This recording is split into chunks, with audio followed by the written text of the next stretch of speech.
Hi, everyone. It's your friend Sarah from the Permanent Record Podcast. Before we get to the episode, I have a request for all of you listening out there. After taking a hiatus last year, the PRP Trivia Showdown is coming back this year. Or at least we hope it is. That's where the request comes in. You see, the vast majority of the questions we used in the Trivia Showdown are from you fine folks. Our friend the Quizmaster is great at running the show and keeping us in line, but he needs some assistance in compiling trivia questions for the competition. So we rely on you, our fellow fans of 80s new wave music, to send in questions on the songs, albums, and artists that are near and dear to our hearts. The questions can be in any format. Of course, the first things people think of are multiple choice or true or false, and those are fantastic. But we'll also accept questions where we have to make a list, complete a song lyric, match a song with an artist, or any variation on that idea. Basically, whatever you can come up with that fits the theme of our podcast and would work in an audio competition will be most welcomed. So whether you have one question or several questions, send them in an email to prptrivia@gmail.com. Those emails go straight to the Quizmaster. And please don't forget to send the answers too. Thanks so much for listening, and thanks in advance for your help with the Trivia Showdown. That email address once again is prptrivia@gmail.com. And now, let's get you to the episode. Hi, this is Richard Blade, and you're listening to the Blue Zone Podcast Network as it presents Permanent Record, an in-depth look at the classic albums of the 70s and 80s, albums which have earned a permanent place of honor, both in our hearts and in our record collections.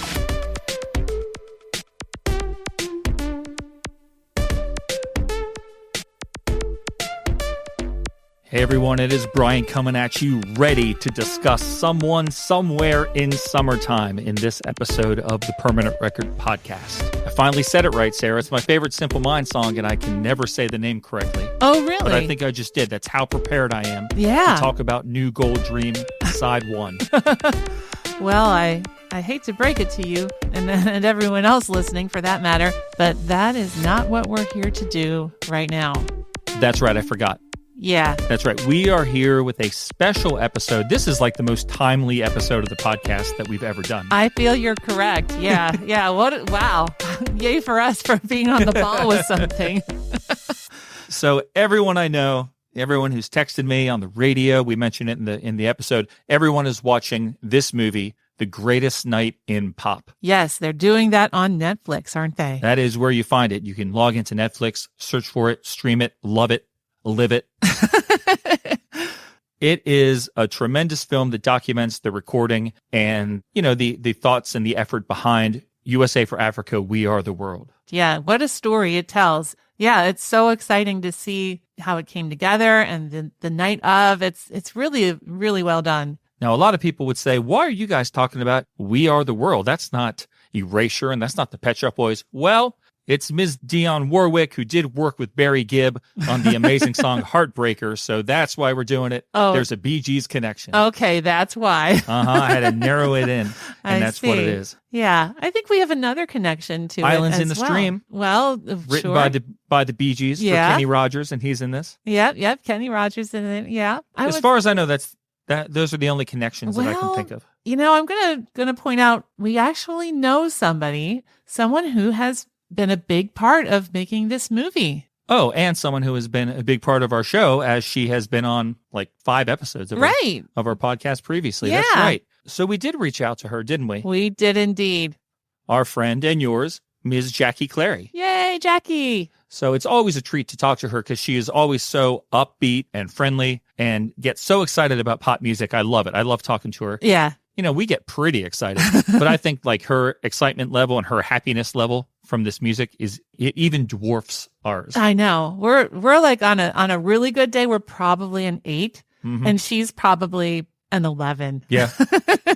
Yep. And I love it. I know. So it was a treat to get to talk to her because it's been a while. She's been so busy with these great projects that she's been working on. We'll mention a couple of them on the episode. Yeah. That it's hard to find time to do the research required to join us to talk about silly things. Right. So it's always a treat to get her on here when we can. Indeed. And because she's our friend, I feel like I kind of slacked off on mentioning the name of the movie. We just mentioned it here a couple times, so that's good. But when we have other folks on, musicians and writers and stuff, I always try to hammer home the name of the product, the book or the album, whatever. Yeah. And I think I sort of slacked off a little bit because Jackie, we already have this relationship with her and we're friends with her. You're not trying to impress her, right? I'm not trying to impress her. Although, I don't want to unimpress her. Well, I true. don't want her to leave unimpressed. Right. As I edited the file, I wish we had mentioned it a time or two more. So that's why we had to mention it here. Okay. Yes, it is The Greatest Night in Pop. You can find it on Netflix right now. And the last thing we got to tell you before we hit the episode, second to last thing is we have a review of the podcast. Someone left us an amazing review for the podcast. Yes. And we're going to share that after the episode. So stick around for that. The other thing I wanted to tell you is I don't want to sell my dad short, Sarah. I mentioned my dad in this episode. Yeah. I was just sort of going on a memory of 1985. And when I mentioned to him that I brought this up on the podcast, he corrected me that I didn't remember it quite 100%. And he said, no, I was thinking much bigger than what you said. Okay.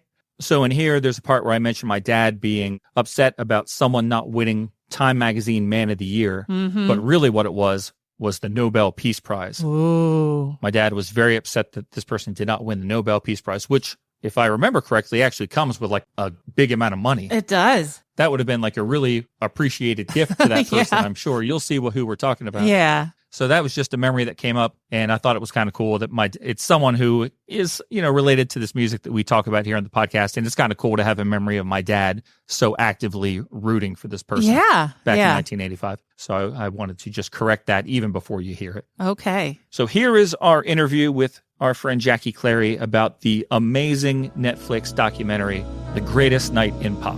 There comes a time when we heed a certain call, when the world must come together as one. There are people dying.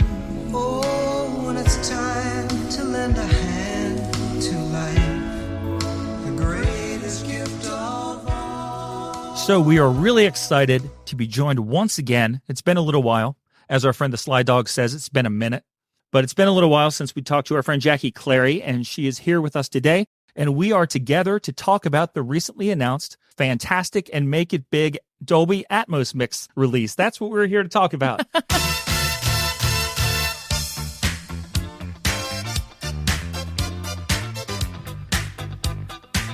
So what do you think, Jackie? Are you excited to hear George Michael in Atmos? That's what we're here to talk about. I will happily talk about that. But oh my gosh, I'm so excited for that. Oh my gosh. Did you know that was coming? Because when they announced it, I follow Super Deluxe Edition and I buy a lot of their stuff. I had no idea that Wham was going to be the next two releases. No idea, but that was a happy day. Yeah. I was super excited. So I pre-ordered that over lunch the day that went on sale, and now I just have to sit here and wait, which is the worst part. Isn't there some singer who said the waiting is the hardest part? Yes, that would be our friend Tom Petty. I thought so. No, actually, that was a lie, folks. Even though Jackie would be happy to sit here and talk about Wham for the next little while, we're here to talk about the brand new documentary that just premiered on Netflix a few weeks ago. And it is called The Greatest Night in Pop. Here's the crazy thing that happened, folks. Last time Jackie was here, she was just our bubbly, friendly, smiley friend who we like to talk to about music. And in the time since she was last here, she has an IMDb page. That's right. Yes. She's famous. One of the coolest things on there is she was involved. She was the archive producer for a movie that you probably saw and you probably loved, the film Still, a Michael J. Fox movie, which came out last year. So I know that's not what we're here to talk about, but wow, that was an incredible documentary. It won 41 awards. Did you know that? I didn't know that was the title, but hopefully that's 41 and counting because the BAFTAs are this weekend. Oh, okay. Oh, my goodness. Well, yeah, that could go up. It won 41 awards, including 4 Primetime Emmys, 2 of which were Outstanding Documentary and Outstanding Picture Editing for a Documentary. So congratulations on that. We thought it was an awesome film. Yeah, we really enjoyed watching it. It was such a good story, so well told. And wow, what was the biggest thrill for you to work on a project involving one of the most beloved actors of the 80s and 90s? Well, thanks so much for all the nice things said about that movie. It was a real and a privilege to work on that film because Michael J. Fox is just an amazing human being. I mean, and he clearly always has been. I mean, he's a fantastic actor. And then all the wonderful work that he does with his Parkinson's Foundation, with Michael J. Fox Foundation for Research for Parkinson's disease, to be a part of a project that showed optimism and Michael in motion and kind of how his acting legacy feeds into, his, what he does now. It was a real thrill. So as a kid, clearly I was a Family Ties fan, and Alex P. Keaton, always one of my favorites. I saw Back to the Future in the theater. So I knew that world and I knew that archive. And so to be tasked with diving in to find everything I could find and to find more and find what wasn't out there, find these appearances that he did that people may not remember. It was really wonderful. And I think, Davis Guggenheim had this really wonderful vision for the movie. Michael Hart, who was the editor on the movie, is just magic.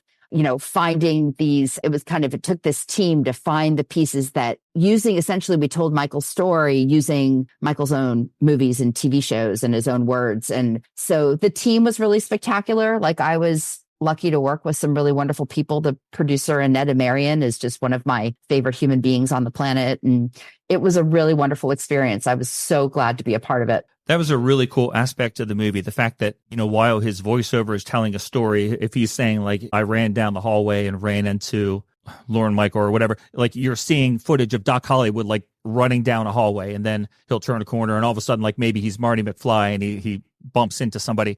You told the story visually through clips from his performances. Did that make the movie like extra difficult to put together because you had to find such specific clips? Well, I think it was this real team effort. Part of it is, my job is to make sure all that material's there and to keep track of all that material and to flag a lot of that material. But then also it does come down to, Davis and Michael, the director and the editor, going through it and finding what they need and matching for the story. And then also, if they're not finding what they need, coming to me and my team so that we can find it and tag it and keep it organized. So it really was this team effort.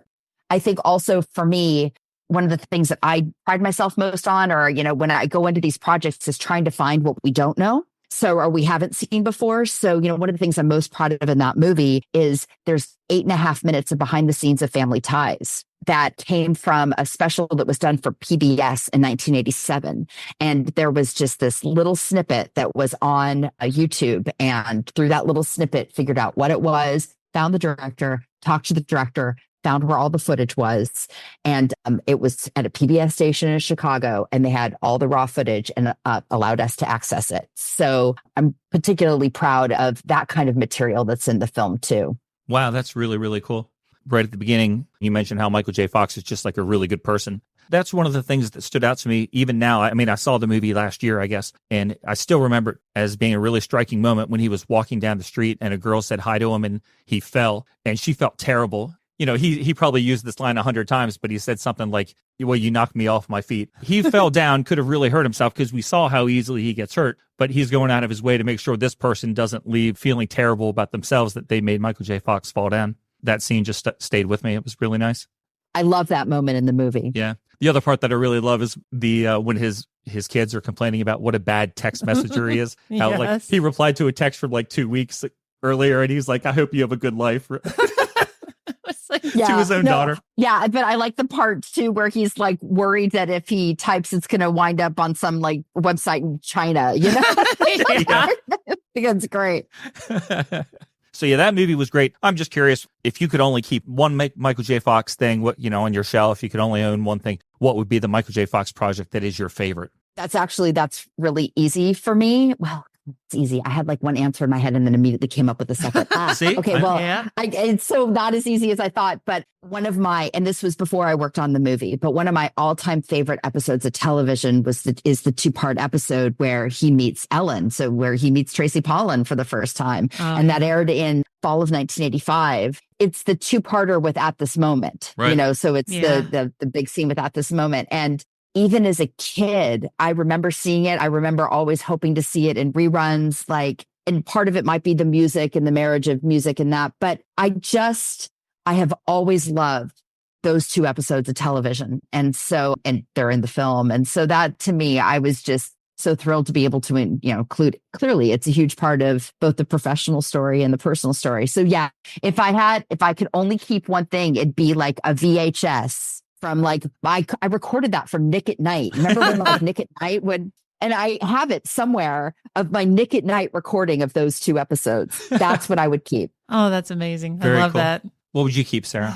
Yeah, I haven't seen the TV show in so long. I know I enjoyed it back in the day, but I couldn't narrow down a specific episode like Jackie can. So I think at this point in time, I would just have to say Back to the Future, because it's just a classic film. I mean, it's such an important part of our pop culture at this point. People will refer to it when they're talking about time travel, just like all the time. And he's just so good in it. He's just so fun. Yeah, that movie is awesome. So the episodes that you mentioned, Jackie, I remember going out, picking up by request, Billy Vera and the Beaters by request, and I ended up loving that record, even though I was listening to like Men Without Hats and Depeche Mode and Erasure. For some reason, I love Billy Vera, and I think I have every Billy Vera album, more or less. I've like pestered him on social media. Even before social media, I would email him questions. That's right. He's always really nice. He writes back and gives me like cool stories about his days. Like in the 60s, he had some hits. In the 80s, he had hits. The 70s were like kind of a wasteland for him. And he told me some really cool, funny stories about that time period. But, that is so cool. Yeah, he seems like a cool guy. That's awesome. Yeah.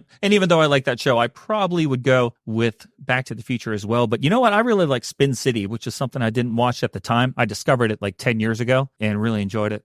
But I think I'd probably pick Back to the Future. Yeah, well, the second thing that popped into my head, it's actually, we didn't use it in the film, but I really love his performance in The American President. Oh, wait, with Michael Douglas? Yeah, Michael Douglas and Annette Bening. Yeah. I don't even remember him being in that movie. I don't either, but we'll have to watch that again. Yeah, he plays the right-hand man. So does he play he's not the press secretary? Is he oh gosh, this is awful. I can't remember who he plays, but because, so Aaron Sorkin wrote that. Yeah. So that kind of morphed into West Wing. Okay. So it was kind of a precursor. So Lewis is his name. And isn't that awful that I can't even remember like exactly what his role was? But but I love him in that movie. Yeah, we used to love that movie. That's one that I owned on VHS. I remember buying it on VHS when it came out because we saw it in the theater and then I wanted to have it, but I don't have it on DVD, so I haven't seen it in many, many years. But that was a great one. That was the movie where I realized Annette Bening was very, very beautiful.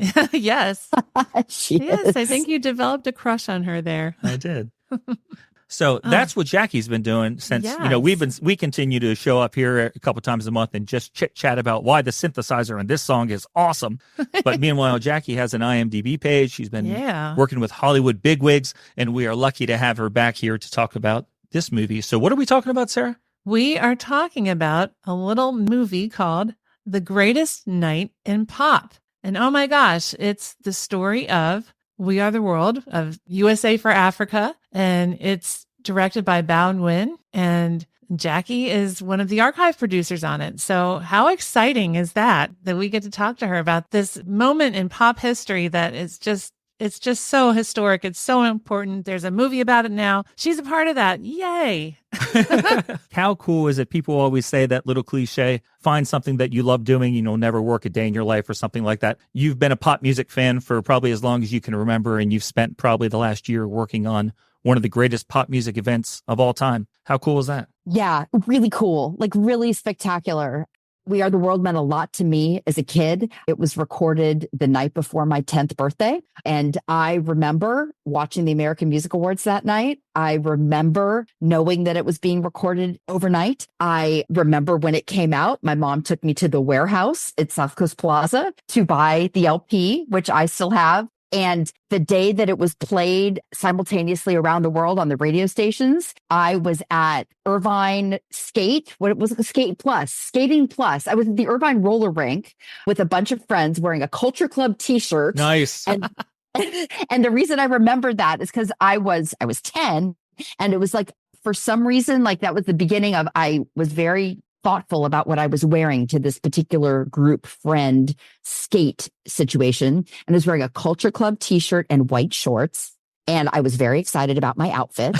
And at the exact time at the roller rink, they played We Are the World. And I remember that also so clearly. And all of those major cultural events that we're talking about, whether it be We Are the World or Color by Numbers or Family Ties and Back to the Future, of course, Make It Big and Faith, Live Aid, Do They Know It's Christmas? All of that, went into my cultural hopper and really laid the foundation for what I wanted to go on to do with my life. And whether it be, working in music, working in archive, working in television, all of that fed into it. So when I was first approached for the We Are the World project, I didn't know what the project was. And I was on this Zoom with the team, and it was just, we want to talk to you about, we need some extra help on this thing. And do you mind having a meeting? No, happy to have a meeting. And I get on the meeting and they're like, it's about We Are the World. And I'm like, oh.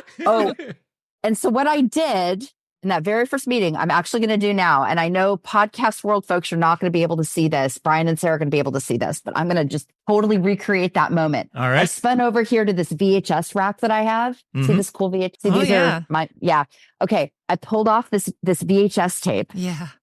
And this VHS tape, the label's fallen off, but I have the label. It's right here.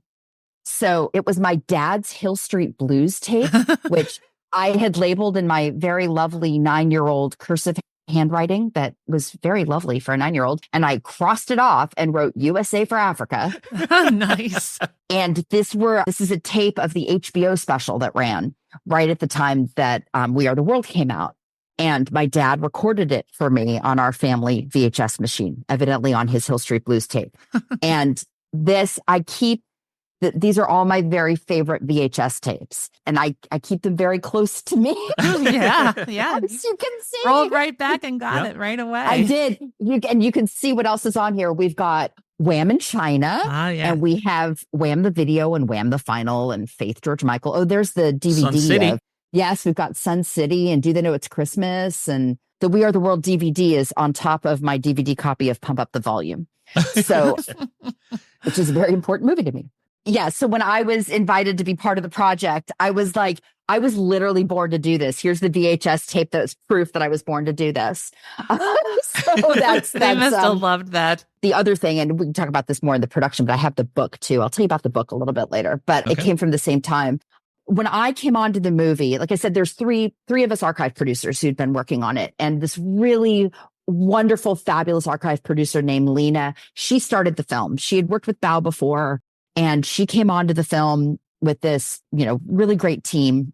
And she was the one that initially took all the material that we were able to get from USA for Africa, all of the material that, kind of Bao's wish list of, the color, the 80s color that we had in the movie. So Lena did that first. She got it organized. And then she needed to roll off the film and needed an extra hand to kind of come in and help with the licensing, help with some final bits and pieces of finding material. So I did that. So it was kind of like a relay where Lena handed me the baton, and I was making sure we could use a lot of that great material that she had found and finding some additional material. And then it was decided that we actually need to find some more, like that we're going to continue production just a bit longer. And then our timeline got real short. It was clear I needed another hand. Like there was so much more to do, more to find, more to clear, that this really wonderful archive producer, her name is Melissa, and she's just fantastic. She came on board and we worked in lockstep together. So we were shoulder to shoulder for the last few months of the film, finding more of the material and clearing it. And it was a really wonderful experience. Often in this job, I'm a lone wolf. I'm doing it alone. I often have really great support, great assistance, great support on the team, but there's not typically somebody doing exactly what I'm doing. For these last few months of Greatest Night in Pop, Melissa was doing exactly what I was doing. And it was so wonderful to work with her. And we still had Lena had a baby. So she had other things going on in her life, other things going on in her world. And she was always part of the team as well. So it was a really great experience. And coming on, like it was clear of the three of us, like I was the one that had this emotional connection and this historical connection to the material. And both Lena and Melissa, the other archive producers, they're just amazing archive people. I shouldn't say they are amazing archive people who can take any challenge you give them and, just more than bat it, out of the park. But I think what I brought to the team was this real love and enthusiasm. And it was really funny. There were a couple Zoom meetings we'd be on, where I was having trouble with we do Google Meet, and we were having trouble with the connection. I'd be listening to different parts of the meeting, different parts of the production, and then it would come to like something I was working on, and I'd get like really excited to share this thing I'd found, like this piece of footage, and it'd kick me off the meeting. Your enthusiasm was too much for the system. Yeah. I was like, but we just got to the part where I got to tell everybody this one cool thing. So, oh my gosh. This is a good part of your story here. Now, this question is something actually that my friend Terry texted me. He didn't know that I was going to talk to you, but he actually sent me this text, and I was like, this is perfect to read this to Jackie. This was crazy. Yeah. Terry is like one of my few real life music buddies that I have. And he sent me a text, and he said, if you haven't seen it, watch The Greatest Night in Pop on Netflix. It's about the making of We Are the World, and it's a lot of fun. It's crazy how much behind-the-scenes footage they have. I would love to know how they found it all. There's nobody better to ask the question. Go into as much detail as you want. If you have to give us a high-level view of it, it's fine. But for my friend Terry, how did you find all that footage? Well, Terry, I'd be happy to answer that question because a lot of people ask that particular question. And, the answer to that question is similar to kind of any time I'm asked this. Whenever you watch any archival thing I've worked on, it's like, where did you find it all? Some of the tapes were in a closet.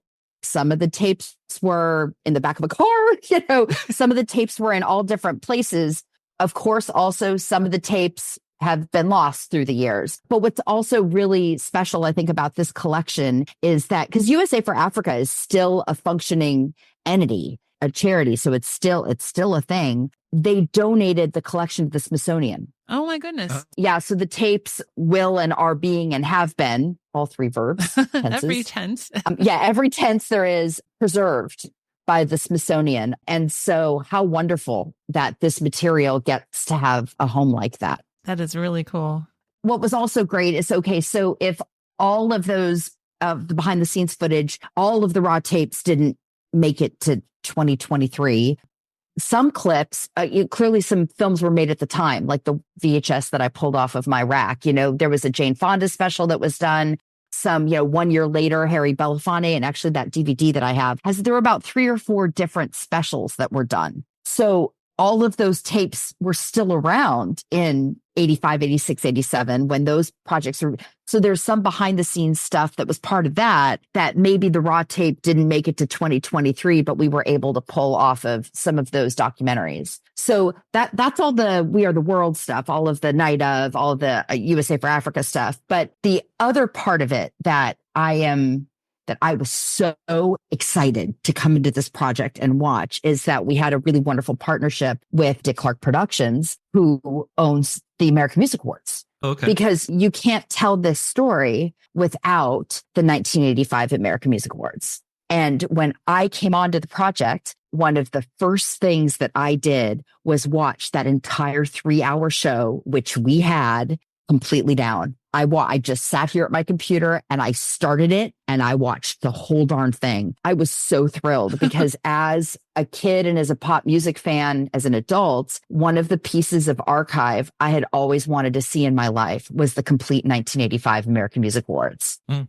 And I had never seen it through it. Bits and pieces are on YouTube. And at the time, my folks had recorded it for me on VHS, but that tape is long gone. And so I was just so thrilled to see, all the presenters, that there's that really wonderful presenter montage in Greatest Night in Pop of Lionel Richie, so you've got like Corey Hart and all these wonderful, and Rick Springfield and all these wonderful snapshot of 80s people, presenting. So to see all of those presenters, what I did not know or remember was a part of that show is that toward the end, there's this really wonderful Pointer Sisters medley. I want somebody who will spend some time not coming for in a heat rush.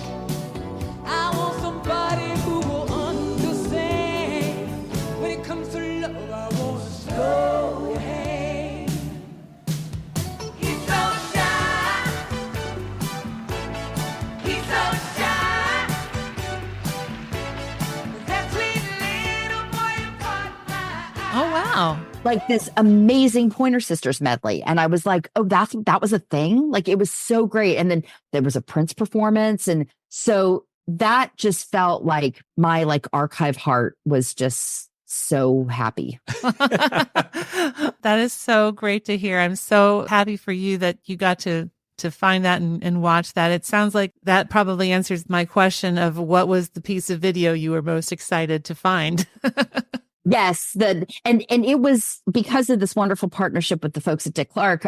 That was all there by the time, I got onto the project. It was all living in the system. And one thing I didn't know or remember, and which was so exciting. So we had, as they call them, screeners. And what I do, we get copies of things that's got like time code and stuff all over them, so we can pick what we need and license the pieces that we need. And so we got as screeners to include in, see what we wanted to license, the 1984, 1985, and 1986 American Music Awards. And I'm like, okay, clearing the calendar, I'm just going to watch. Like, I was so thrilled. So the 1986 AMAs, George Michael came out and presented a package, a edited segment on all of the charity records that had been done over the last 2 years. So mind blown, my favorite artist is presenting this piece on like this thing in pop music that has meant so much to me. And I'm like, how did I not know or remember that this was a thing? Oh my gosh. Very, very exciting to watch that. Oh yeah. That's great.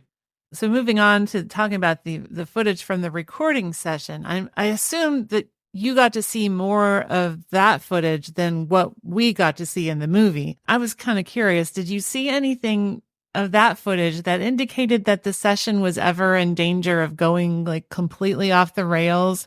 No, I think, Bao did a really spectacular job in the film of really showing us all the moments, those moments where it did look like it was going to go off the rails. I think all of that best stuff is in the film. So I think what there's more of, but you do see some of in the film, is just how amazing Lionel Richie was at, he was the guy, he was the glue walking around, and he was the one that could go to all the different artists and kind of was the connective tissue to that. So in watching all of the raw footage, you see a lot of that. I think also for me, one of the most fascinating, something I really loved about watching the raw footage was Michael Jackson.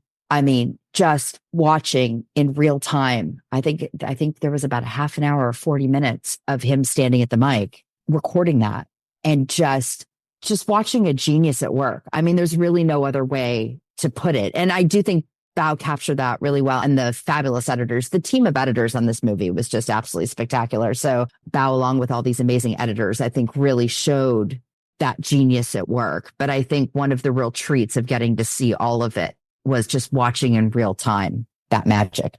Oh, yeah. Yeah, that must have been amazing. So was there anything that you saw that you loved that wasn't used that you wish he really would have put in there? No. I'm trying to think, was there anything that came out of the movie that I was sad came out? And I really don't think that's the case. You know what sort of disappointed me? It wasn't anything that was any of your fault. In the past couple of years, I've gotten into Tina Turner, and I was sort of excited to see Tina Turner. It seemed like the only thing she did in the whole movie was just be very worried about when the delivery was going to come from some place called Fishburger or something like that. Yes, she mentions when she's it like singing twice. about the fish burgers. Yeah, totally. Yeah. Oh, absolutely. What I think is really interesting is, I don't know if it was an artistic choice. I never asked Bao about this, but it's never pointed out. There's never a moment where like all 46 or 47, I forget what number we wind up saying. Sometimes it's 46 and sometimes it's 47, because sometimes you count Waylon and sometimes you don't.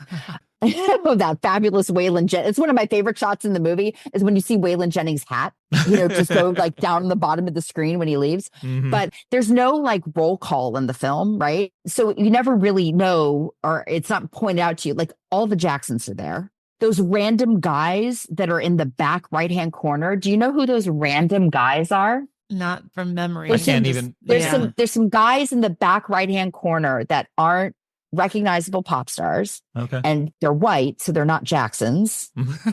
They're the News. Oh, really? The News is there, as in Huey Lewis and Doug. Okay. Yeah.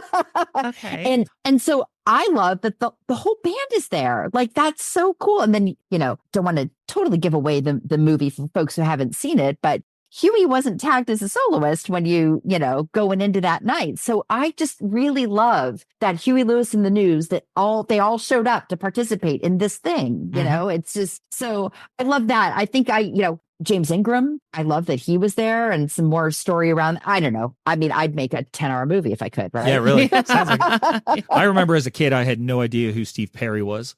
I saw him there and I was like, I don't know who that is. He must be some business person who just used his weight to get himself in the video. And then I knew this time. Well, I think it's really interesting that, how like parents with kids will like have them like fill out like questionnaires on their birthdays or something about, you just turned 9, honey. What's your favorite ice cream? And then it's like, you just turned 12, honey. What's your favorite ice cream? And you like track that. I wish, and this is a crazy thing I would have done, I should have done this for myself. Like every year, look and see who I recognized in We Are the World. Because the older I got and the more I learned about music and the more I worked in music, the more of those folks I could recognize. And there was a moment in my life, and gosh, I mean, I should admit, it was probably 10-ish years ago, where I could identify, okay, with the exception of maybe some of the news guys, I would know that they were in the news, but couldn't give you, like Mario, I can give you his name, Mario Cipollina, that's his name, right? Like I could give you a few of the news guys, but like I actually do okay with the Jacksons now. So about 10 years ago, I can tell you, who, Jackie and Randy and Tito and, like I can go through the Jacksons. Wow. But I think it's really, it's interesting as I got older and I learned more about music, who in there I could recognize. As a 10-year-old, clearly Michael Jackson, clearly Cyndi Lauper. Those are the biggies. Bruce Springsteen. Like those are the people at 10 that I really cared about. That's also was my first introduction to Ray Charles. That's my first memory, Ray Charles. I mean, honestly, if I really think about it, I'm pretty sure that's my first memory is Stevie Wonder. Oh, wow. That was my introduction, because at 10, that's a pretty good sweet spot. If you don't have parents that are, playing Stevie Wonder in the house and introducing you to it. So that was my introduction. Dionne Warwick, because Dionne Warwick then went, clearly the following year did That's What Friends Are For. One of my least favorite songs of the decade. Oh, and it meant a lot to me just for what it was and, and all of that. And so I remember kind of tying, like, that's the lady from We Are the World. Not anything else, but. Right. But then clearly as I got older and learned about Burt Bacharach, like that was it's funny because I really feel like I can tie my music education, my kind of non-Britpop music education, to We Are the World. All the Britpop stuff in my life, I could just use that. And there we go. Figure out, yeah.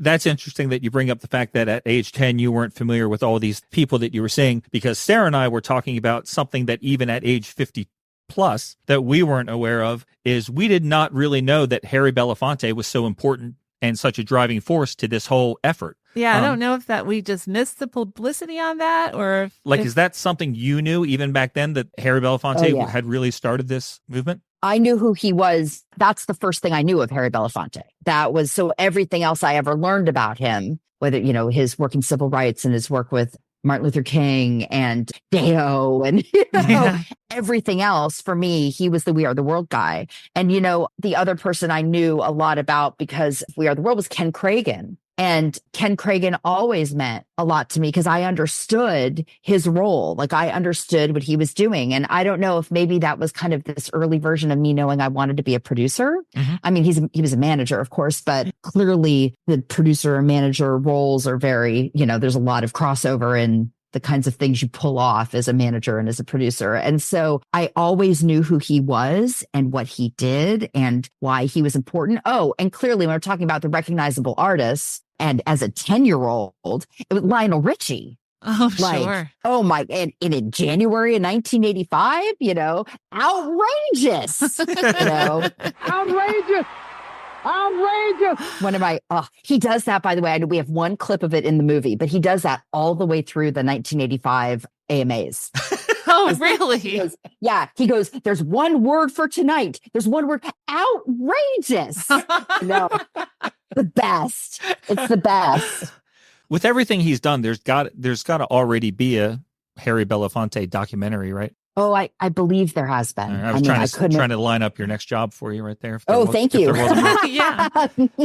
That's something we should find, because I bet you his story is fascinating. Oh, yeah. Yeah. And, it's really interesting. And if you caught at the very end of Greatest Night in Pop, there's this really wonderful dedication to all of the artists we've lost that participated. And not to be morbid, but it is really kind of amazing to me that list isn't longer. Like, it's so amazing that list is, it's, right? I think there's about 7 or 8 names, and 2 got added while we were in production. 3 got added. 2, Harry Belafonte and Tina Turner passed away while we were in production. Oh, okay. Yeah. Ken Cragen passed away. I think the ball, I wasn't a part of the movie quite yet, but the ball had been moving. When Ken Cragen passed away, I posted on my Facebook page a picture of 11-year-old me in a Hands Across America t-shirt. I remember seeing that. Oh, yeah. Yeah. Yeah.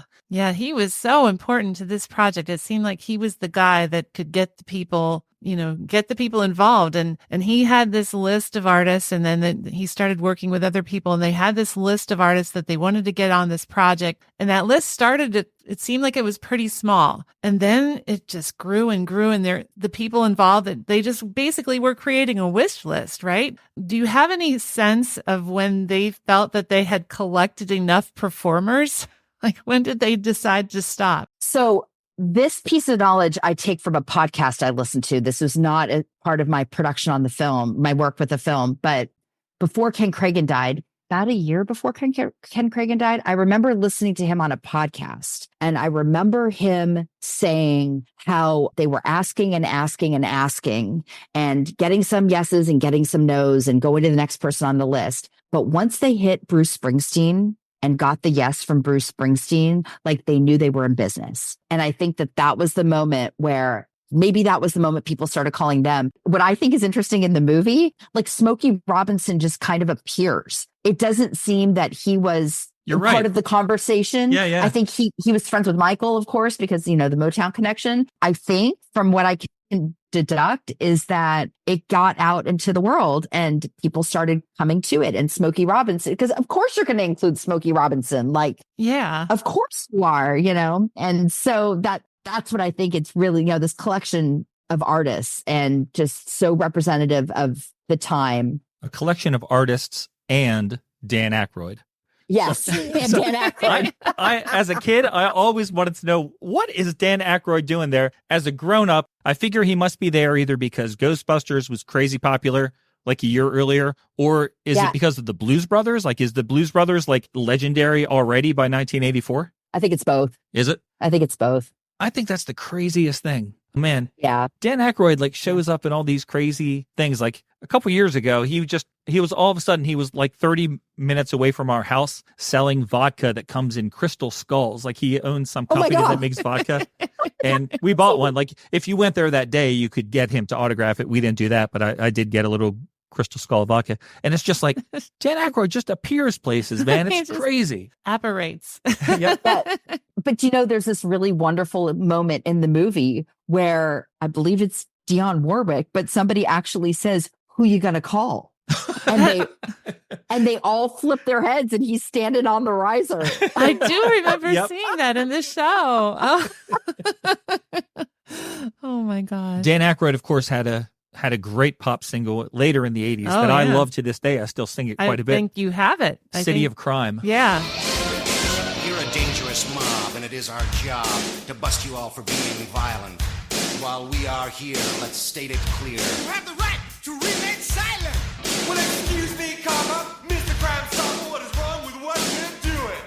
We just like to dance in our goatskin pants around this ancient ruin. Now, it's not so funny that it costs big money if you ever have to hire a lawyer. It's my duty to inform you and my pleasure to warn you. We'll provide one for you. You remember that song? No, not Tom at Hanks all. and Dan Aykroyd. It was in the movie Dragnet. It's a fantastic rap. Oh my goodness. Because when I think of actors who had singles, I think of Heartbeat. Right. Oh, yeah. Don Johnson. And Party All the Time. Oh, yeah. But I did All not I know Need. Dan Aykroyd. Oh, All I Need. Yes. And Jack Wagner was one of the presenters, by the way. Oh, no was he? kidding. Oh, that sounds... At the 1985 AMA. Yeah, that sounds about right. Yeah. But I think we have City of Crime on 45, don't we? No, we don't. Oh. I play it on YouTube every couple months. Oh, all right. Well, that's something I'll have to look that one up. It's great. Yeah, you really will. So I have another question for you about the recording session itself. The location of the recording session was supposed to be this huge secret, but then the night of the American Music Awards, we see artists, they're on the red carpet. They're talking about how they were going to go afterwards and record this song after the award ceremony. So did the A&M building end up with a lot of paparazzi and fans who figured out that the recording was happening there? I wasn't sure. Well, yeah. So clearly we have footage. There's footage in the film. So you see like all these arrivals. So clearly folks had figured it out, and there's arrival footage. And I think what also you get a little sense of in the film, but it's not real clear. And I get it because the film is really about the music being made and that room. But there's a couple allusions. So you know how they talk about that room was only for the artists, right? It's the people working on it. Yeah. Okay. Artists do not travel by themselves unless you're Bruce Springsteen, who rented a car from LAX and drove himself. I had always loved that story. Like, I knew awesome. that story. And I was so glad that was included in the film because I've always loved that image of Bruce driving, pulling up and just parking it on the side of the road and coming in. I love that. There were a lot of people there that night. And so there was a whole other room. And you can see when there's pictures of like the map of A&M and where they were recording. So there were a ton of other people there. And I think you don't really get a sense or scope of how many people and who all was there. In the coming in, like you see Billy Joel give Chrissy Brinkley a kiss. Yeah. So clearly she was there. There was a time when some of those folks did migrate, because in the Bob Dylan part of the movie, which is one of my very favorite parts of this film, you see a lot of folks had migrated into the room and then they kicked everybody out so they could do the Bob Dylan. And while I was working on the film, because, in what I do, I and the fabulous archive producers I work with, we have to log every single shot. I mean, every time you see a cut, we do these logs that has every single shot, and we do descriptions and timings and who owns it and all of that. So I was working on a part of the film, logging out, and I had it paused on a frame, and there was this very recognizable cowboy hat in the bottom left-hand corner. And I'm looking at it. I was like, wait. So I did not remember. I'm sure I'd known at one point that Molly Meldrum was there. Do you guys know who Molly Meldrum is? I do not. Not by the name. He was the host of a show in Australia called Countdown. So he was, and God bless him, is still alive. He is Australia's Dick Clark. Okay. And Molly is one of my favorite music people on TV ever. And so especially in the 70s and 80s with this show Countdown on Australia, he was particularly friendly with Madonna. And he did great interviews with Madonna, and they'd have live performances in the Countdown studios in Melbourne and Sydney. He'd come to the US, like he was at the Virgin tour. There's this great video of him like off to the side of the stage during the Virgin tour. So this was very much like in the pocket for Molly. He's so beloved in Australia. And I just adore him. Like the way he talks with artists and the interviews that he does and the rapport that he has. So I recognized his hat, and I was like, of course Molly was there. Like, and I would have loved to have seen, I don't know that it exists, more footage from like inside that room and like who all were those hangers on that were there. The entourage. The entourage. I don't like to say hangers on. That's not, because also somebody like Molly is essentially trying to bring the news of this amazing night back to Australia. So I know there were Mollys from around the world in that room, so, and a lot of those folks were at the AMAs, but that's why I think the scope of all of the people. So to answer your question about like, did people know? And it's like, of course people knew. And like, you just can't, you do your best to keep secrets like that. But I keep feeling like I'm giving away like all the best soundbite.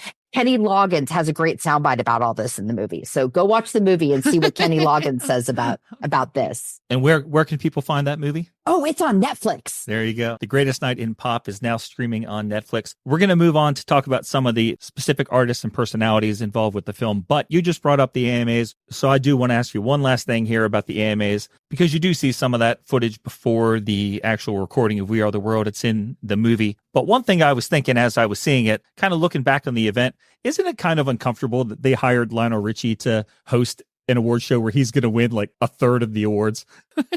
Right. Well, I don't know. It's very 1985. But here's the thing that boggles my mind about that time and that moment. Okay. So the 1984 AMAs, okay, Lionel Richie hosted the 1984 AMAs. Oh. And the big opening number of the 1984 AMAs was All Night Long. Okay. Okay. And then he also hosted the 1985 AMAs. And the opening number of the 1985 AMAs was Running with the Night. That's my favorite. So my question is, has there ever been 2 consecutive award shows that have been opened by an artist singing songs from the same record? Yeah, that's really weird. Outrageous! Outrageous! And he actually says, and it was in one cut of the movie, I can't remember what's in the final or if we tightened it. I think we might have tightened it out. But Lionel actually says to the camera, last year we sang All Night Long. This year we're going to be running with the night. That part, which is great. That's the thing that like his personality, his effect on the culture was so huge at that time that literally you take the same record over that 2-year span. So that always kind of boggled my mind. Honestly, he was a great host. So this is the part I know you want to at some point transition to talking about the personalities. I am going to say what a lovely human being Lionel Richie is. So I got to meet him twice as part of working on the film. And wow. I do feel each time when he looked at me and he talked to me, I was the only person in that room and in the world for those 30 seconds. Mm-hmm. One of them was on the red carpet at Sundance. There was a lot going on. Oh my gosh. And there were a lot of people around. But for that 30 seconds or 15 seconds or whatever it was, like the focus was on me. That to me is extraordinary. Like celebrities, personalities, performers that can make you feel that good and that important and that, you know, like that. It's really extraordinary. I think he's really fantastic. Yeah, he's a great performer. Our friend Craig is a big fan of asking people the question, would you rather keep Thriller or Can't Slow Down? Because Craig is a huge fan of Can't Slow Down, and he thinks it deserves to be on a pedestal above Thriller. I've kind of put those... Jackie looks terrified by this question. She can't see this at home. She's like mortified right now. She's shaking her head and cringing like, don't ask me this question. This is like Sophie's choice. So that is the question that our little friend group poses to a lot of people. I love the album Can't Slow Down. I think I actually side with Craig on that. I'm not saying it made more of a cultural impact. I'm saying that I would rather have it than Thriller in my collection. But, you know, Thriller wasn't one of the albums it was against at the AMAs the year that we're talking about. The album that I'm going to ask you a question about is if you had to pick Purple Rain or Can't Slow Down. I knew Purple Rain was on it. Yep. I knew it. You can only keep one of those. That's not nice. He's not nice, no. Can I just say, make it big? Neither of them. Yeah.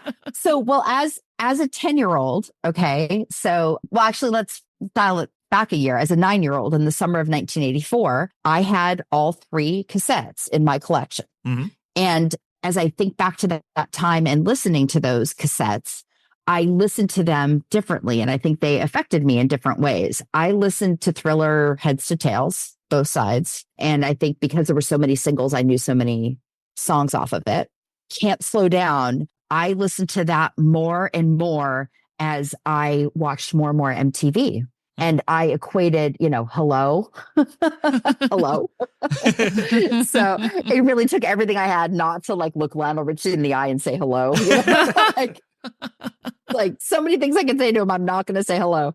So I think that I listened to Can't Slow Down more as a singles album than I did like as a heads to tails album. And then Purple Rain was very much a singles album for me as a kid.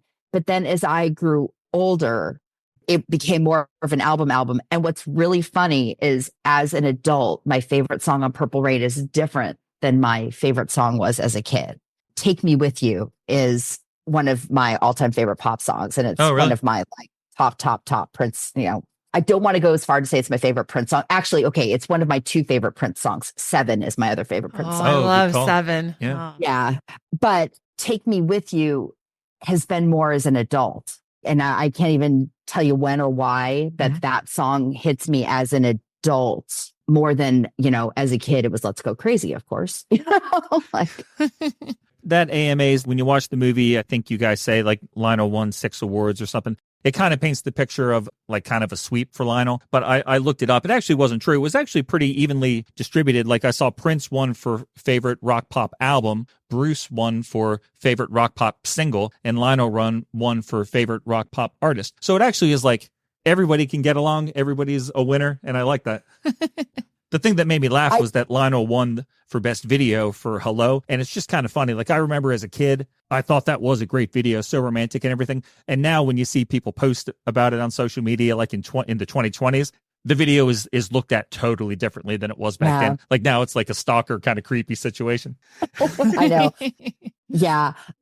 I have always really loved the American Music Awards and the Grammys too. Like both of those award shows have, and maybe it's because of this tie in the 80s and to my childhood and growing up with it. But I have always really I really have felt that the AMAs has a different feeling to it than the Grammys, and not better, different, not one's better than the other. They just, I've always thought both shows actually really have different energies, wonderful energies, and complement each other in such wonderful ways. And I got to go to the AMAs in the 90s one year. In 1993, I got to go. And so just the energy in the room was really fantastic. And so, yeah, so I really love how much the AMAs is part of this story, because I have always really loved the AMAs. Yeah, that's great. That's very, very cool. Well, I think now we're ready to talk a little bit more about the artists and the personalities that we encountered on this show, The Greatest Night in Pop.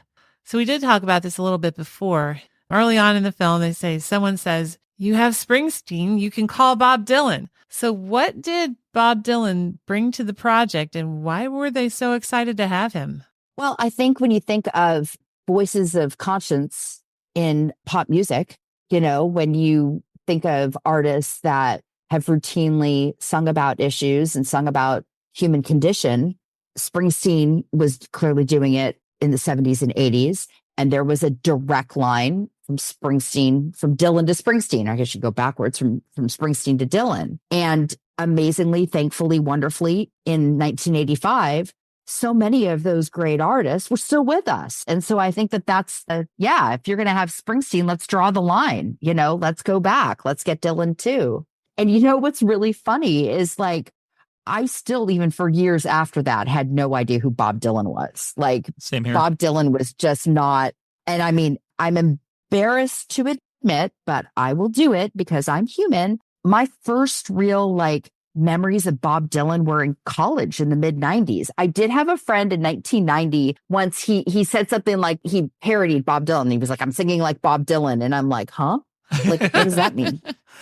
Like, what? And clearly I knew some of his songs. Like I knew some of the music, but I didn't know it was him. And actually the Indigo Girls did a really wonderful cover of Tangled Up in Blue on a live album on 1200 Curfews. So that was 94-ish. So I was 1920 in there. So I think he was one of those artists I just didn't really understand or know, but I love, again, I don't want to feel like I'm like giving away everything in the film, but okay, fabulous folks who are listening to this, if you're just going to watch one section of the film, watch the section with Bob Dylan and Stevie Wonder, because that section of the film just is really spectacular. That was a great part of the film, because as a kid, I didn't understand why Dylan was there. I knew his name. I didn't know any of his songs. And I was like, why is this old guy here? He can't sing. And then I finally started to learn a little bit about Dylan when the Traveling Wilburys came out, because I love George Harrison. And I knew there was a Bob Dylan song on All Things Must Pass. There's 2 of them on there, I think. I just never had interest in learning about him. So he seems so out of place. And I don't have hostility towards him. Well, actually, I saw him in concert in the 90s, and he was super unfriendly, and I didn't really enjoy the concert. So I have a little hostility there. But looking at this footage and reliving it, watching the documentary, I was once again like, oh, Bob Dylan, why is he here? He's just, he's not lost getting soul along there with anyone. Yeah, like he's a lost soul. He's not comfortable with these people, and he can't sing very well. What is he offering? Nothing that I can see. And that scene that you're talking about with Stevie Wonder, where Bob asked Stevie to play on the piano so he can get the music in his head, that scene won me over completely. Like I went from, I didn't care at all that Bob Dylan was there, to like, look how nice this is. Bob is so uncomfortable. He's working really hard to figure this out. Stevie's helping him. This is wonderful. I totally changed because of that scene. Yeah, I absolutely. It's one of my very favorite parts of the movie. It was really, really good. Another person who on paper doesn't fit in is country superstar Kenny Rogers. And this is crazy. Something we forget is that the early 80s, the top 100 chart was like this crazy potpourri of like Exile and Alabama, like Juice Newton, like these country crossover stars were having huge hits. But we kind of forget about that once like new wave comes in and it sort of does away with that. So on paper, Kenny Rogers is with all these other people. He seems kind of out of place, but when you watch the movie, he's not out of place at all. He gets along with everybody, and everybody seems to love him. To me, Kenny Rogers is one of the best characters in the movie. What do you think Kenny Rogers brought to this song? And do you agree with me that he comes off as like one of the major players or major characters in the story of We Are the World when you watch this movie? So what I see when I see Kenny Rogers in his USA for Africa sweatshirt, walking around and being part of that, is I see a dad figure. Oh, and yeah. I think that's what I love about him there. And I think that that's always maybe even what I related to as a kid. He seemed like dad, like, and I always liked that. I knew who he was. I loved Dolly Parton as a kid. And so I knew Islands in the Stream. Oh, yeah. So that was my connection. Like, it made sense to me that he was there. I knew he was country. I didn't know a ton about country music at that point in my life, but because of the old country crossover and I was familiar, it's funny because now we actually know all the reasons he was there, where he was represented by Ken Cragen. He wrote with Lionel Richie. That's why he was there. But I think you didn't need to know all that. He just fit. And I think also I understood as a kid, and I think it's great as an adult, there were so many different genres represented. And there's country. Country is a lot of things. I totally understand that. That's Waylon and that. Mm-hmm. But I do think, especially with the chart crossover that was going on at the time, he was a really great way of bringing in country and bringing in a different genre. Like, we didn't see like all the guys from Alabama or all of the Statler brothers there. And I've never asked anybody. I wondered why Dolly Parton wasn't there. It feels to me that she would have been a really great addition to it. I don't know if there was a reason she wasn't there or not, but yeah. My parents had the Kenny Rogers Greatest Hits album, so I heard that a lot growing up. And I still to this day say that every song, I don't know which particular Greatest Hits album it was off the top of my head. If I saw the cover, I'd be able to tell you. But like every song on that album was good. He actually was, I thought, a really good performer. So I never had any trouble that he was here because I always liked him. I just didn't expect to find him so appealing a character as I watched the documentary. I was surprised by that. I liked that he was wearing the sweatshirt and Ken Cragen was wearing it, but with a sport jacket over it. I always loved that too. Very classy. Yep. You were wondering about why Dolly Parton wasn't involved, but I was wondering why Madonna wasn't involved, because the movie mentions early on that one guy wanted Madonna, another guy wanted Cyndi Lauper. But why couldn't they have both after all? I mean, everybody was involved and they were, I don't know, was it an ego thing? Because that wasn't supposed to be a thing. They were leaving their egos at the door, right? Absolutely. So I don't know is really the answer. I mean, I don't know any more than you do on that. I'm not partial to any extra information.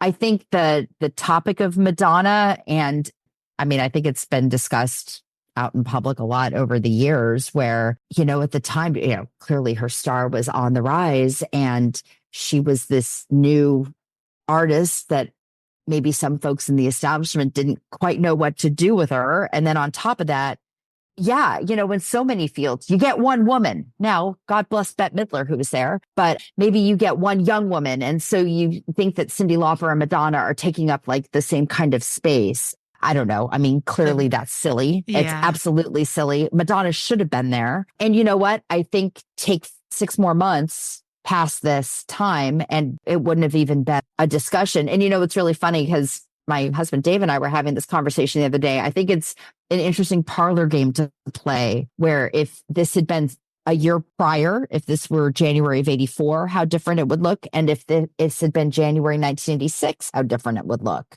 And I do think if this were January 1986, who would have been front and center, I think, is Whitney Houston. Oh, Yeah, yeah. yeah. So pretty sure, doing this off the top of my head, so listeners, sorry if I'm a little bit off, but pretty sure Whitney's debut came out March of 85. And so the ascendancy of that record, so if we're talking, if this were January of 86, she's there. Oh, Absolutely. yeah. And I also think Madonna is there. Well, Absolutely. So I think it's time and place with all of this stuff, and it is too bad that Madonna wasn't there. It is too bad that anybody thought it was one or the other. Yeah, yeah. Doesn't make sense. But you know who I felt bad for? I felt bad for Sheila E. At the end, she says she was proud to have been involved with the project. But then earlier in the film, she mentions that she left early because she felt like they were using her as a chance to reel in Prince. I was just kind of curious if you think that's a legit statement on her part? You think that was in their minds? It's funny. I didn't know that story. Like I didn't know any of that, but I think when you hear her tell it, it completely makes sense. Mm-hmm. And when you look at, how production works, and if you're trying to go for A and you use B to get to A, I think it completely makes sense. I give her so much credit. I have always so respected her and loved her. And I so love that she was part of this film. And I also loved that we used, her performance of Glamorous Life from the AMAs. Yeah. I love that. Yeah. Everybody knows McCoy, Little Wink. The girl's got a lot on her mind. She's got big thoughts, big dreams, and a big brown Mercedes sedan. What I think this girl, she really wants to be in love with a man. She wants to leave the glamorous life. She don't need a man's touch. She wants to leave the glamorous life without love. It ain't much. America, are you ready? Woo! But I really give her a lot of credit for telling that story. And I also think it's really spectacular that she was there that night because she was clearly one of the younger women and one of the younger performers. And so I think that that's really great too. So I always really like that. And I don't know if you'll know this either. This may be out of your area, but I was just curious. Do you know have you ever heard whether Prince ever expressed any regrets over not participating?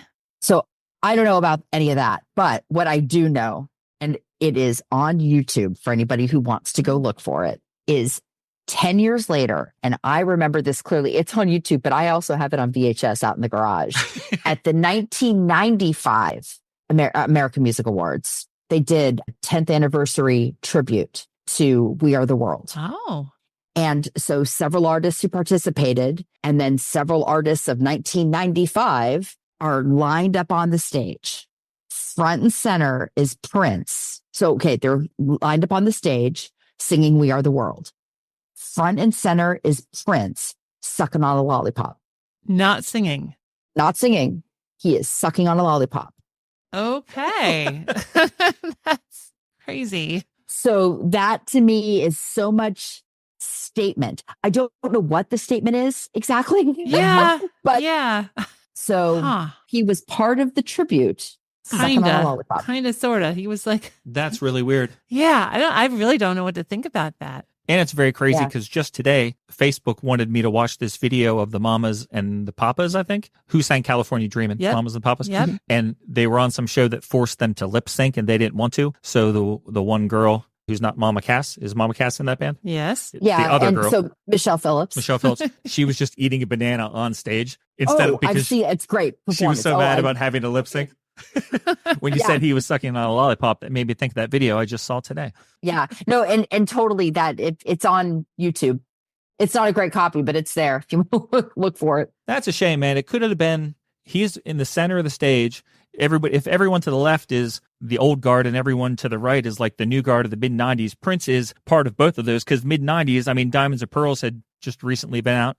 Seven had been a hit. So he is he's one of the few people who's just as successful, maybe a little less successful than Purple Rain, but he's doing well in both decades. He could have been like the bridge between both of those decades and been very symbolic and kind of cool if he just played along. Right. And it's funny because We Are the World, much like Do They Know It's Christmas, has been done over, you know, Right. in different ways, different through the years. And, you know, I talked about like if it had been done in a year, it would have been different. If you count Live Aid, like I was just thinking about how, so in July of 85, they ended Live Aid US with We Are the World. And just like they ended the UK version with Do They Know It's Christmas. Yeah. And so, of course, you've got Duran Duran singing We Are the World because they were in Philly, they Oh, weren't right. in London, right? So that's cool and weird. Yeah. But yay. It is But weird. also you have Patti LaBelle.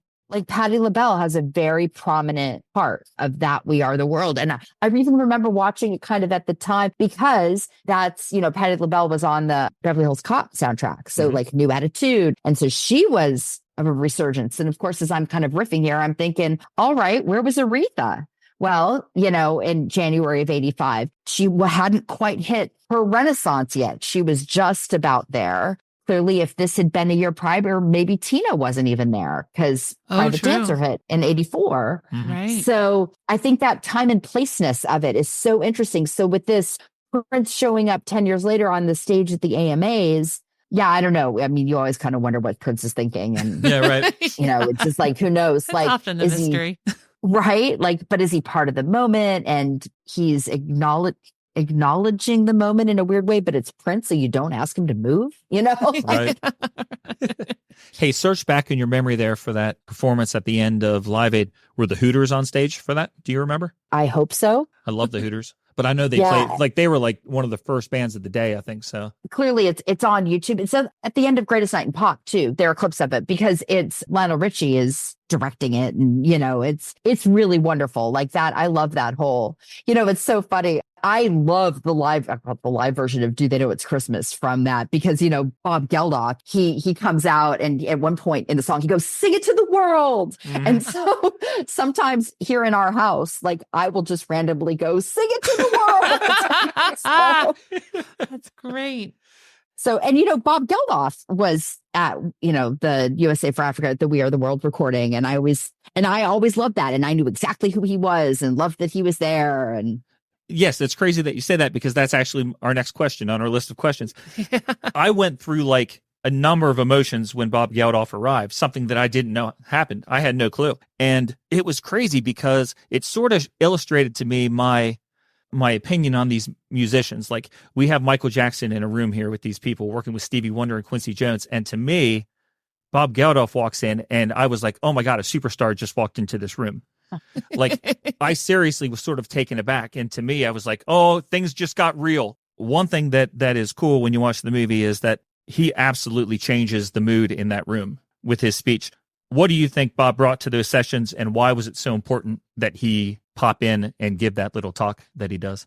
oh, I've just always loved all of that. Bob brings the gravity. And, you know, and I think he always, with his wit and his intelligence and kind of this, he's all, I don't want to say chip on his shoulder. I don't know if that's the right way to put it, but when he was creating Band-Aid and then when he, you know, kind of carried the torch into USA for Africa, keeping the mind on the mission, like, right? Like this is what we're doing this about. And that's a wonderful thing about Bob Geldof is he has always been about the mission.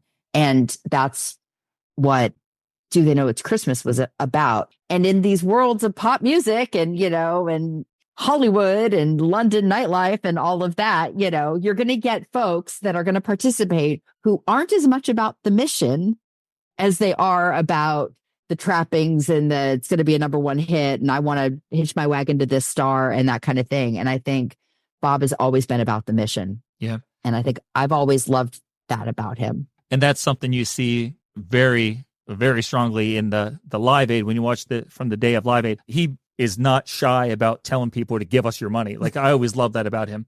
Yeah. Well, do you know one thing about Live Aid is that he never intended for that to be recorded.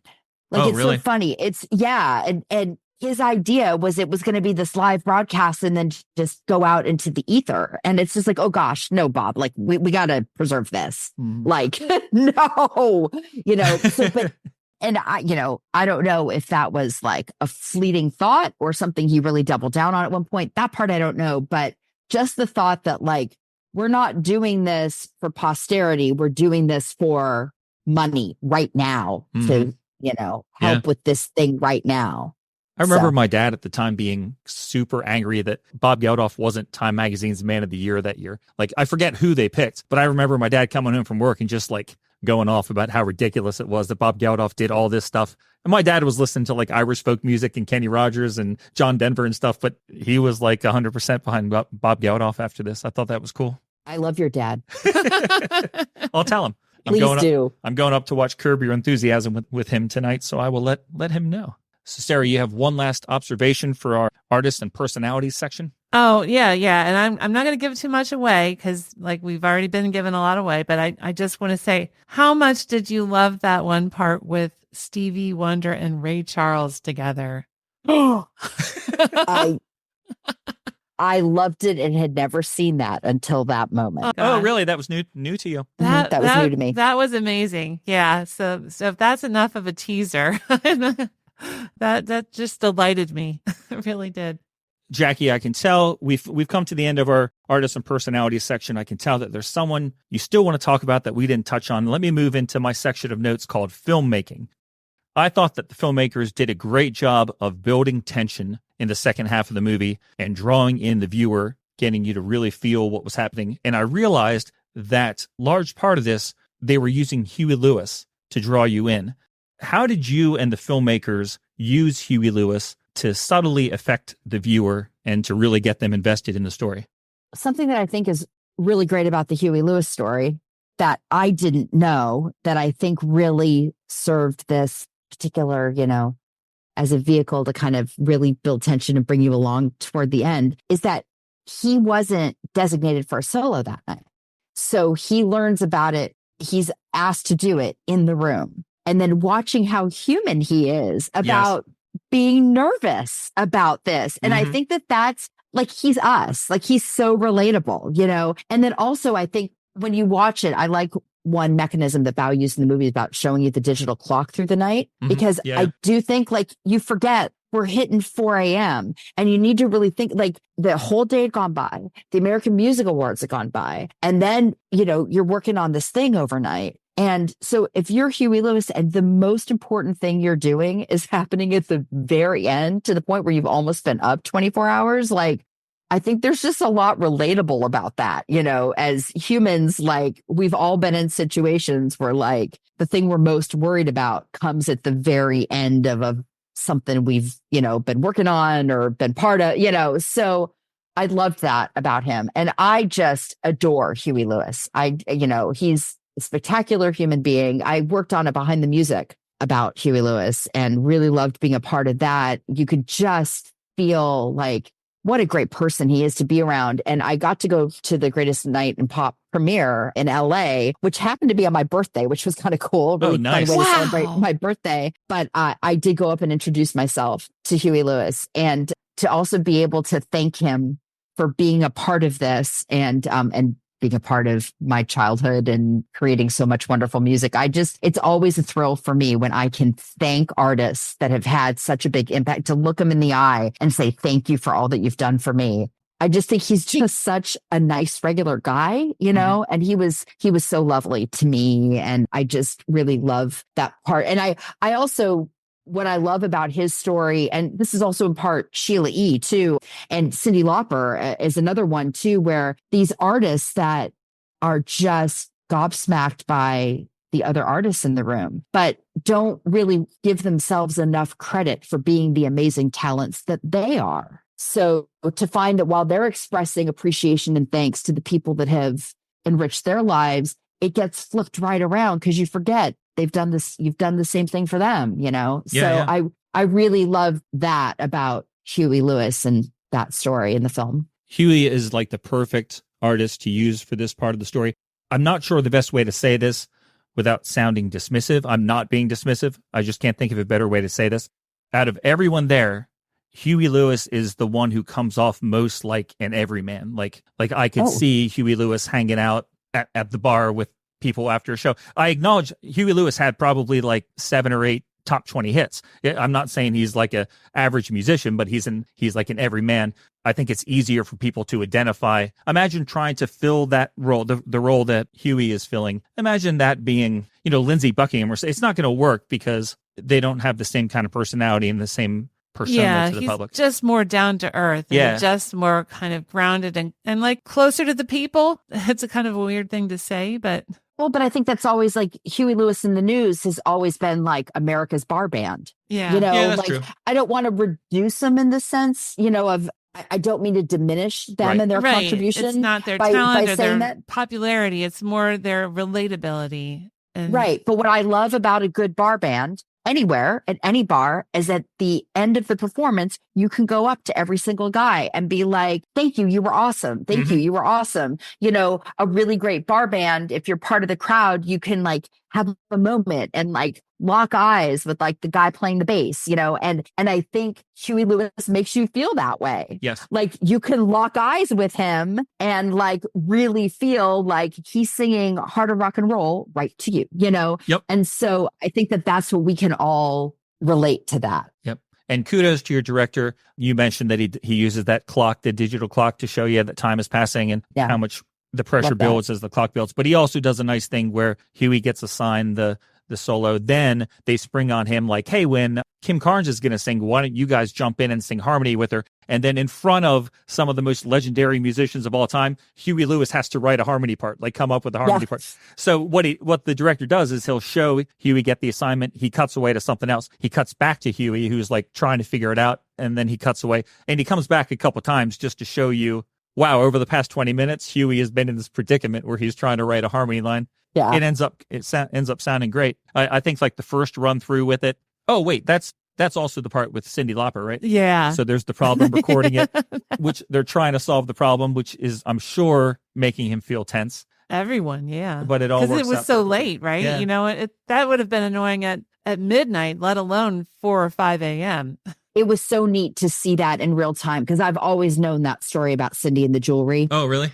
Yeah, there's never a time in my head that I haven't known that story. Oh, wow. So to see her take it all off, like to see her realize it and to take everything off, like all the jewelry was so cool because I've always known that about her. That part and the Bob Dylan part that we already talked about, I thought those were the two highlights of the film. They were the two parts that hit me the most. I really like those. Yeah. The whole film was really powerful and it made us feel really happy for and about people that we didn't necessarily care all that much about 90 minutes earlier. You know where our musical interests lie. And yeah, sure, American pop music. Okay, that's great. But I'll tell you, by the time, like we were saying, some of that stuff happened, we're like, this is so cool. Oh my gosh, this is so great. We're so happy for these people.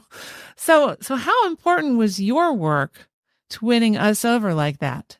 Much like what I was saying about Still, I think the archive team is responsible for finding and keeping track of the footage, of the moments in the footage, where you find the moments, what's there, and then also communicating that to the director, the editors, the amazing editors. And there were a team of amazing editors on this film. And I think Lena, Melissa, and I always had to be sure that we knew what was where so that they had the materials to do the job that they wanted to do. Because clearly, like the back half of the movie is all of that night of stuff, right? But the first 45 minutes or so of the movie, there's a lot of archival in there that's not We Are the World or American Music Awards. And so as they're creating, sometimes we get, okay, hey, Jackie, Melissa, can you find different Bob Dylan? Or we're missing this one piece that we need to show this, or like Lena found all this amazing, 80s LA stuff. So it's having that communication with being able to find the pieces that tell the story. At one point, we needed American Music Award arrivals, and we had turned over a whole bunch of rocks, but I realized there was one rock we hadn't turned over, and I found that clip. It is just 5-6 seconds. It's not very long, but it puts you there. You see them walking it. So Nice. I think, and a lot of work went into that 6 seconds of footage, but it's really important. So even, just finding the editors were so great because sometimes like we couldn't find something exactly the way that they would want it. And so we'd be like, okay, we can't find A, but we could find B. And they're like, nope, it's got to be A. Oh, no. Like, okay, let me try again for A. Then we try. And then sometimes when we're given the time and the breadth to do our job and do it well, even if we've spent weeks looking for A, sometimes it's just that one more week that we need to do it. And that was what's really wonderful about companies like Dorothy Street Pictures, Make Entertainment, Netflix. They value archive and they value the time and the manpower it takes to really make archive shine. And I've been really proud to work for all of those companies who do that. That's awesome. And that's great to hear, because you hear a lot of bad things about these streaming services, particularly like Warner Brothers and HBO, just canceling projects and they just disappear from the face of the earth. So it's great to hear that some big companies are out there trying to put out good quality work. I've had great experience with Netflix. I mean, I love this movie and the platform that they've given this movie. Apple TV Plus was still the support that Apple gave to that film was just really spectacular. And the support that they gave to us and to Archival. And again, it's really valuing what I do. And I'm really proud to work for and with these companies that value what I do. Yeah, that's great. We have one last question. So for the past couple weeks, everyone has been talking about this film. I'm not lying when I tell you this. I went out to lunch the other day from work, or I went to pick up my comics or something. I was driving back to the office and I was flipping stations, and I got to the POTUS station, which stands for Politics of the United States. And I'm like, I'm sure I'm not going to find anything on this station, but I'm hitting up. So I'll just skip through it. Whatever show was on, Michael Smirkonish or something like that, his name was, he starts talking to his co-host about a documentary that he watched just last night on Netflix. And they went on to talk about your movie for like 10 minutes on POTUS, on the POTUS station. I couldn't believe it. I mean, this feels like a big cultural thing to me. So why do you think America in 2024 is so excited to revisit this event? I think a couple things. And I think I've had a similar experience where I feel like folks are seeing this movie. People are reaching out to me, sending me messages being like, oh, I saw your name. Like, oh, I watched this movie. And I was like, that's great. That's awesome. I was listening to, and now this is kind of on brand, but 80s on 8, on Sirius XM. I mean, it's very on brand. I get that. But hearing, I've heard, I think both Mark Goodman and Alan Hunter, thank you. Yeah. Talk about it, so again, on brand. And all the folks that have talked to me about the movie, kind of a range of ages and a range of experiences. I think, first of all, it's positive. It's good news. Yeah. And, isn't it nice to be part of something that's happy? Yes. It's uplifting. And I think these pop songs that are just so ingrained in our culture, and there are so many people that are part of this that you can hook onto. So it's my daughter Sammy was telling, I think it was Sammy. I mean, there's some folks I've talked to that, there's these YouTube videos where it's like teachers play We Are the World for their high school students and are like, who do you recognize? And they don't know anybody until you hit Michael Jackson, but they know Michael Jackson, so there's that. So I think what's great about this film is there is, and clearly with Lionel on American Idol these days, there's that. I think there are so many entry points on this film for all different generations, all different backgrounds, all different fans of all different kinds of music to come in and to access this. I also think the fact that it's 90 minutes is really helpful. Okay.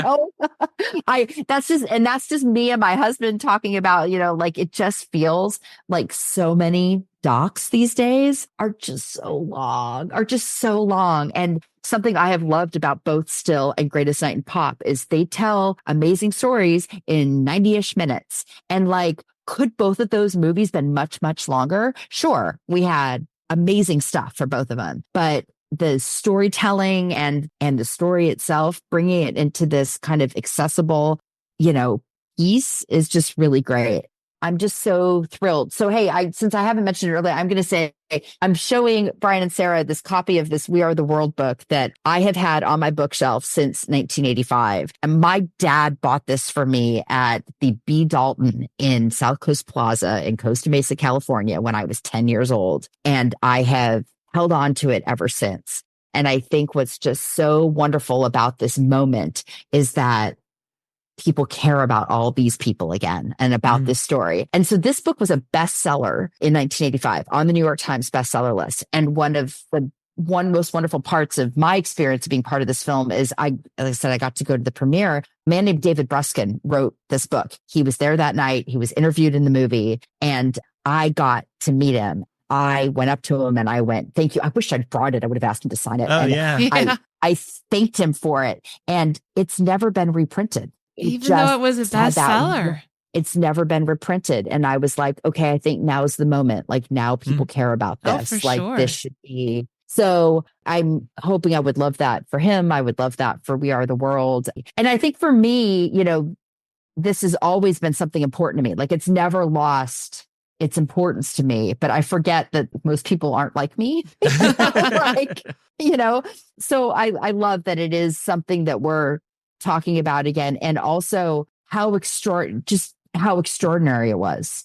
It really was. So I just think it's so great. And it's just so nice to talk about something happy. I will just to talk. Yeah, we can't argue there. Yeah, and you've done such a great job talking about it with us tonight. We're so thankful to have you on. Jackie Clary, who has an IMDb entry. How cool is that? Yeah, Jackie, thank you so much for talking to us about The Greatest Night in Pop. What a cool movie. If you haven't seen it yet, you got to go see it. So Jackie, do you have social media information you'd like to share with us? We'll also get that down in the show notes for tonight. Sure.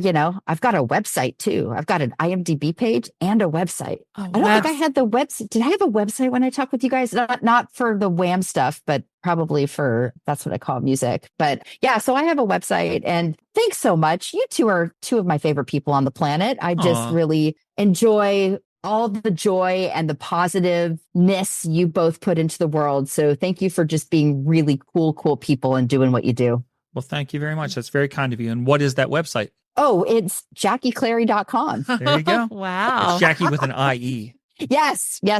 That is my name.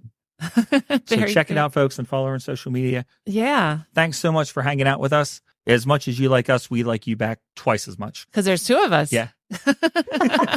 Thanks, guys. So yes. we appreciate you hanging out.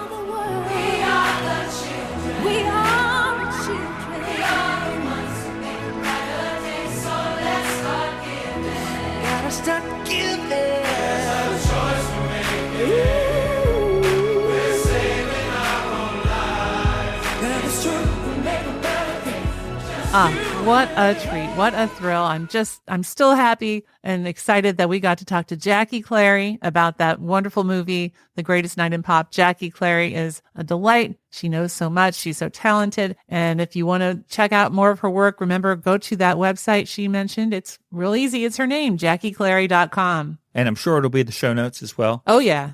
Because there's always that question. Is it Jackie with a Y or is it Jackie with an IE? Yeah. And it's with an IE. Last name's with a Y. Definitely put that link in the show notes. So before we let you go and before we immediately run off to continue our research onto Simple Minds' New Gold Dream Side 1. Yes. We did get a delightful review for the podcast on Apple Podcast, I think from Sweden, right? Yes, it is from Sweden. This review made me so happy when I read it. It has so many good references and connections to music that we love, Sarah. Lots of thanks to whoever it is that left this review. Yeah, this is a delight to read. Of course, it's wonderful to get a 5-star review. No matter what you say or how much you say, we're still very appreciative. This one just tickled us both so much. So I'm going to read it here. It's by Schizo Mix. And that, of course, is a reference to that great 12-inch single mix of Just Can't Get Enough. Yeah. So maybe they just can't get enough of our podcast. Oh, that's nice to hear. Perhaps.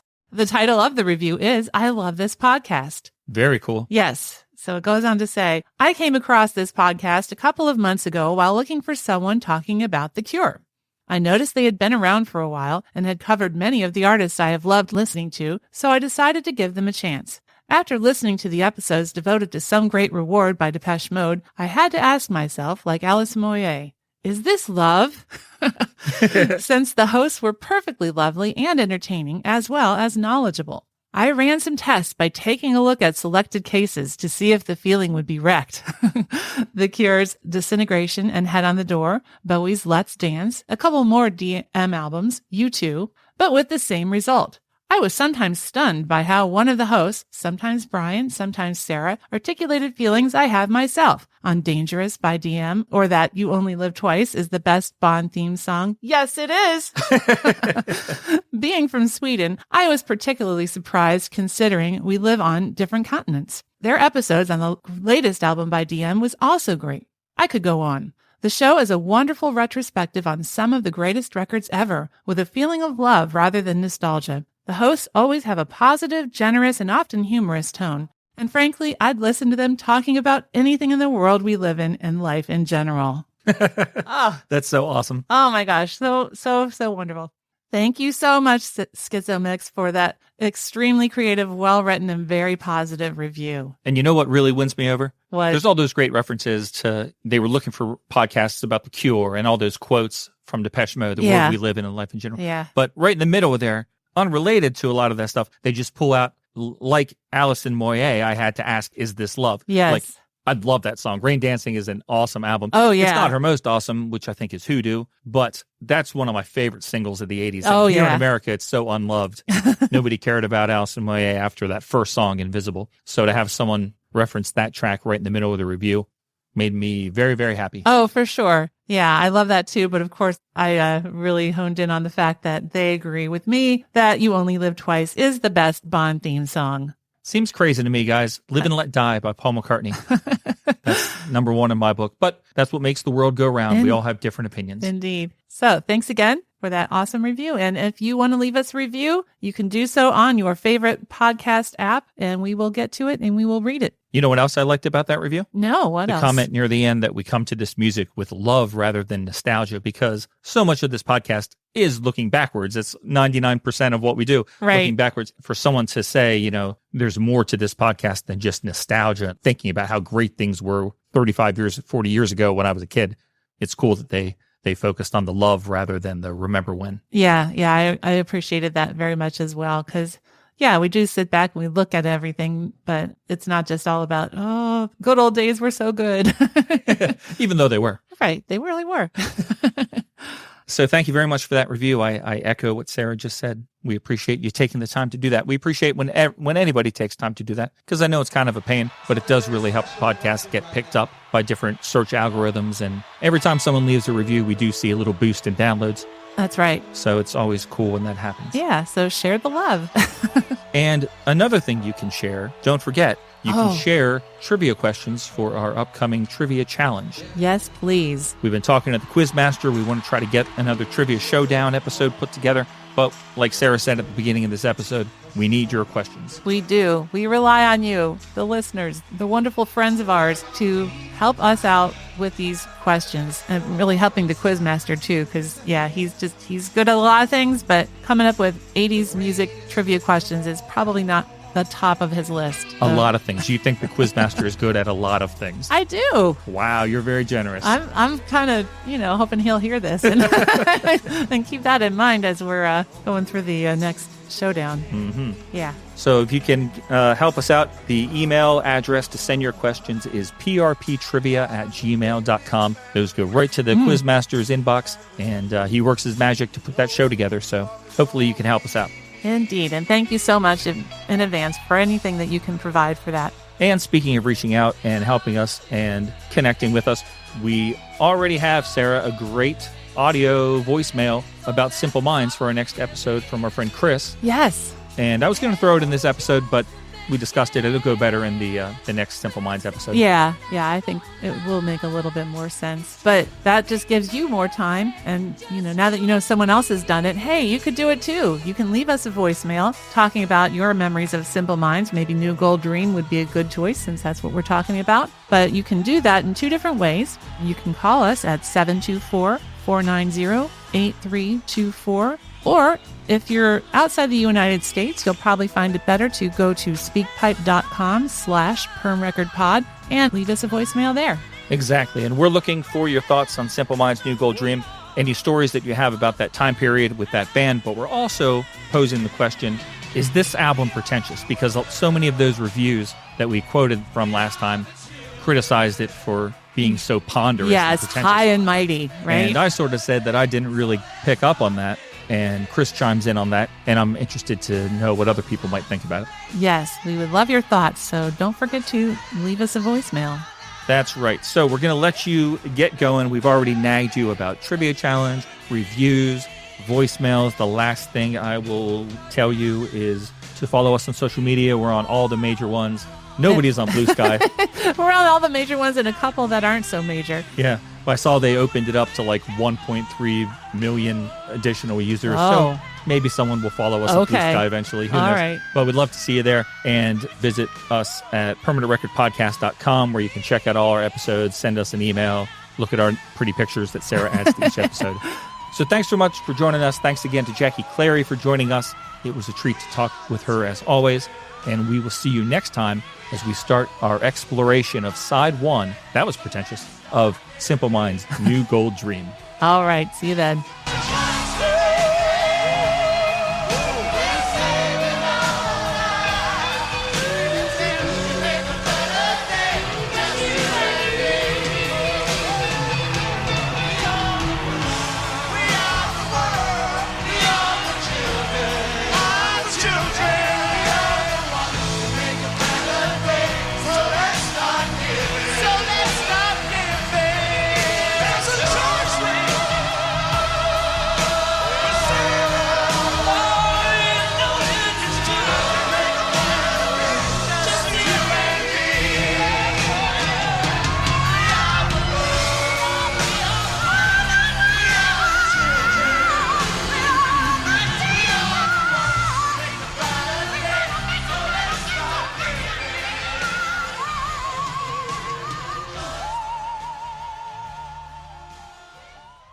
Outrageous!